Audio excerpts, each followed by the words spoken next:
Tuan Pertua, dalam bajet yang lalu, Menteri telah pun mengumumkan untuk menamatkan 6 projek tempatan banjir. Dan dengan penamatan ini disebut bahawa kerajaan dapat penjimatan 2 bilion. Saya rasa pelik sebab projek yang nak tamatkan itu belum dimula pun. Belum laksana pun. Belum ada surat setuju terima pun. Belum lantik kontraktor pun. Bagaimana kerajaan tiba-tiba boleh umum nak tamat benda yang belum mula? Yang peliknya dapat penjimatan. Saya fikir kalau kita tunda projek tersebut bukan penjimatan, kerajaan akan berdepan dengan kerugian.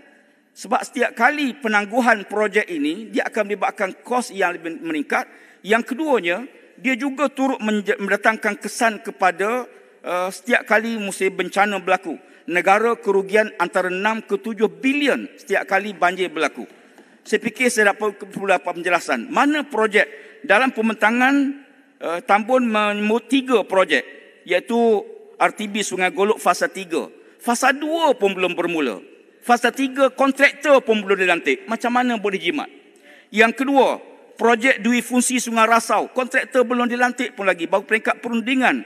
Itu pun belum dilaksanakan. Masih di bawah Kementerian Kewangan. Apatah lagi RTI Segamat yang diumumkan.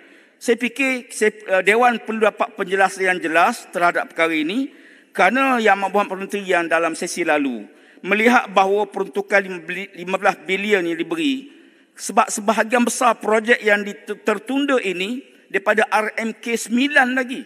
Ya, sebab tu saya menyambut baik hasrat Yang Amat Berhormat Perdana Menteri yang sesi lepas yang telah memperuntukkan satu jumlah yang segera supaya isu banjir dapat kita muktamadkan dan kita tidak lengah-lengahkan. Dan saya harapkan jangan setiap kali bertukar kerajaan akhirnya apa yang telah dirancang terpaksa dirombak balik dan terpaksa diubah semula. Seolah-olah apa yang dibuat dalam sistem sama ada tender terbuka atau tender terhad ataupun runding terus kepada perkara yang segera, dia masih lagi dalam peraturan yang dibenarkan oleh Kementerian Kewangan. Jangan minta laluan.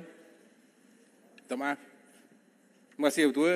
Berkaitan dengan projek tempatan banjir, setuju atau tidak Kementerian bahawa apa yang dicakapkan oleh Tambun itu mungkin tak faham apa yang dicakapkan ataupun dia tak tahu apa yang diperkatakan, macam burung tiung bercakap.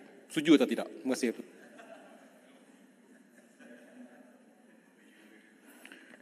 Burung tiung tu saya setuju. Sebab dia pun tak faham apa yang dicakap. Dan saya fikir bahawa kita perlu Dewan mendapat penjelasan yang jelas tentang isu ini. Ya, Tuan Yang Dipertua, soal tempatan banjir ini dan merupakan perkara fenomena yang berlaku akibat perubahan iklim yang sangat ketara mutakhir ini. Semalam satu jalan di Keratung telah terputus kerana banjir, kerana hujan turun dengan lebatnya. Dan sekarang banjir tidak lagi berlaku di kawasan yang biasa. Dia akan berlaku di kawasan semua. Fenomena perubahan iklim ini memerlukan satu penelitian khusus. Saya menyambut baik hasrat pihak kerajaan yang telah pun membentuk kementerian yang dinyatakan jelas tentang perubahan iklim dalam kementerian tersebut hari ini. Isunya ialah agensi alam sekitar ataupun perubahan iklim ini belum diwujudkan lagi di peringkat kementerian. Saya berhasrat untuk meminta supaya pihak JPA khususnya menyegerakan pelantikan unit perubahan iklim ini. Ya, sebab kita ada komitmen di peringkat antarabangsa dan kita juga penelitian terhadap beberapa akta-akta yang melibatkan perubahan iklim yang perlu disegerakan. Saya memahami situasi yang ada di peringkat kementerian sewaktu saya berada di sana dan perlunya ditambah kaki tangan. Baru-baru ini Dewan Yang Mulia kita telah pun meluluskan suatu akta Rang Undang-Undang Kualiti dan Sekeliling Pindaan 2022 di mana kita telah pun menaikkan had denda sampai 10 juta ringgit dan kita juga meningkatkan kadar kompaun. Tetapi yang jelasnya, penguat kuasa kita, staf jabatan sekitar ni sangat tidak mencukupi. Satu negeri ada 2 saja